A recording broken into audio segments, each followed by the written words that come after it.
Who resembles the Antichrist and the false prophet? Short form, May 27, 2026.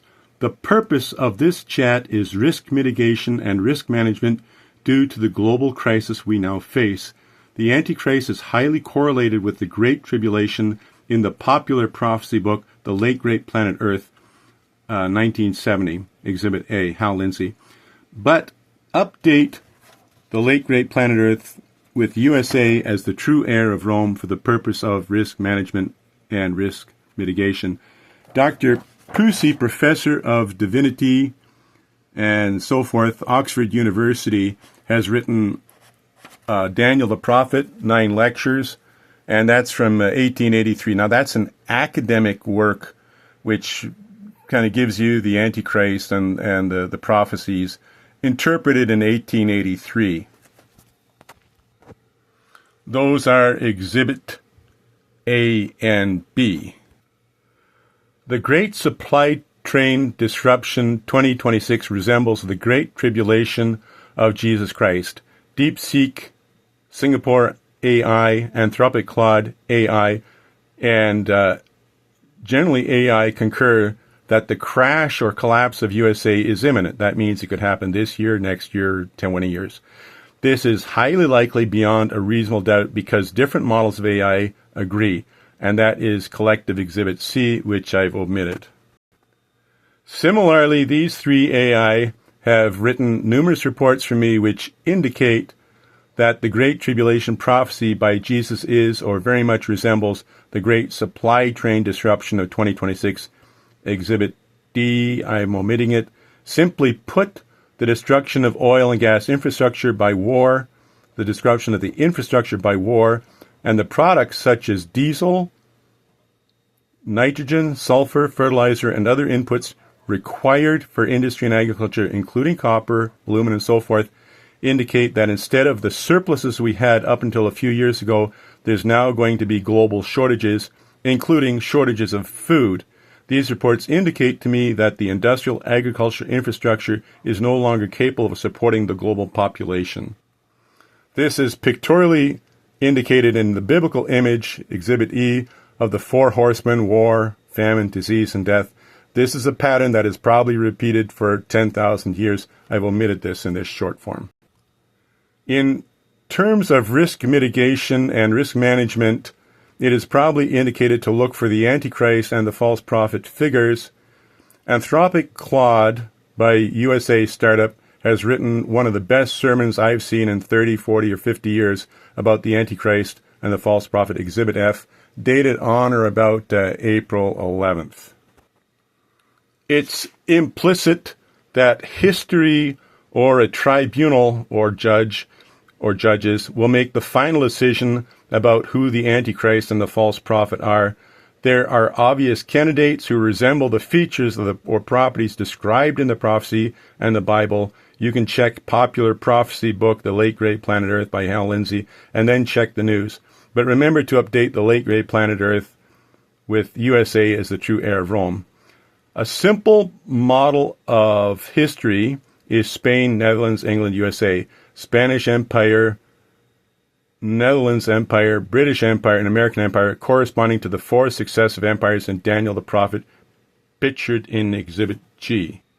Here's Exhibit G, and the corresponding technologies to these empires.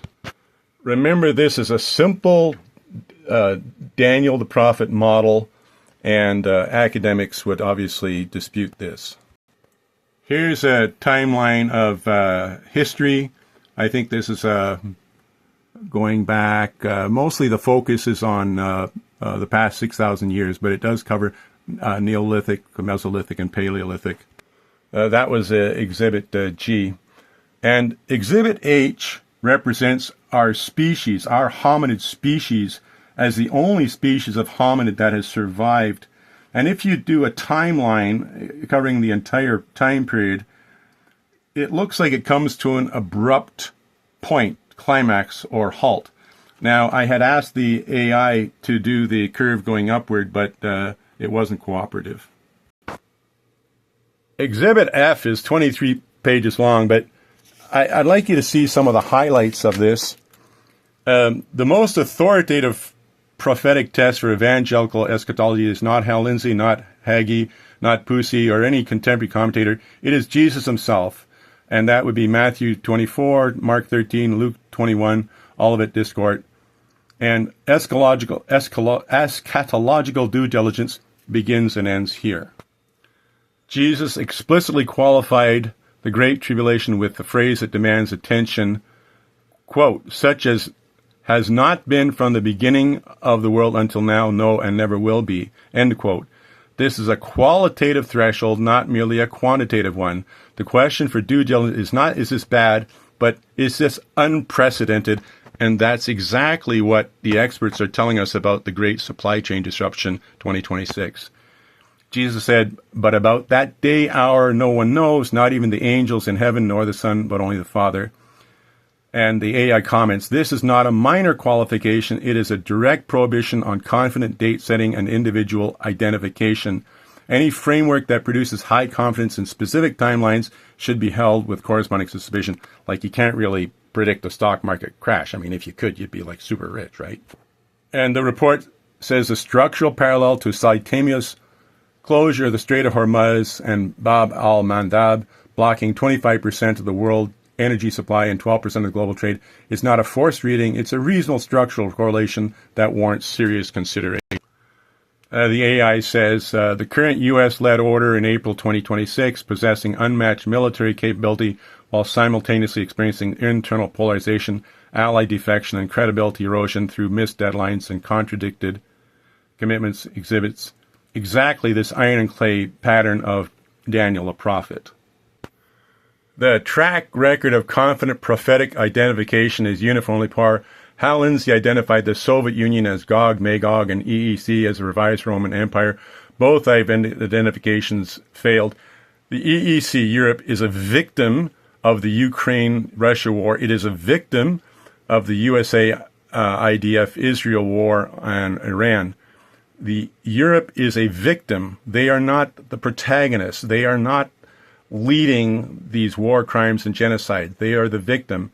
Every generation has produced confident Antichrist candidates who prove not to be. This is not an argument against watchfulness, it is an argument for epistemic humility for specific identification. Can the Antichrist self-identify? Well, that's really a question for the tribunals and the court that come next, and a question for history. Because, I mean, somebody could self-identify, and then they might have a stroke. You know, so what do you do in a case like that? Really, you want to look at the legal definition of directing and controlling mind of a sovereign nation, and that's a controversial area. My professor Louise Arbour, who taught me about war crimes and crime against humanity and so forth, I mean, she's got some commentary, and then Esty of the Supreme Court of Canada got a very broad definition. But again, these are questions that are decided after the fact.